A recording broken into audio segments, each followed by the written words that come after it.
Penanganan perkara di Kejati Sumsel khususnya di bidang pidana umum sepanjang tahun 2022 kemarin seidaknya sudah menuntut 11 tuntutan mati jero kasus narkotika sama 15 tuntutan hukuman seumur hidup.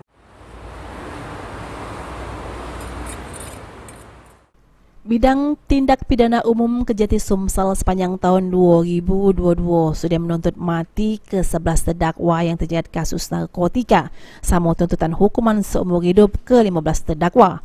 Hukuman berat itu ditetapkan JPO dari Kejati Sumsel terkait kasus narkotika yang disidik oleh pihak Polda Sumsel beserta jajaran Polres di Sumsel sama BNNP Sumsel. Hal ini yang disampaikan langsung oleh Kejati Sumsel, Sarjono Turin, ke awak media di Kejati Sumsel. Tuntutan mati sebanyak 11 orang untuk 11 perkara, tuntutan seumur hidup 15 perkara,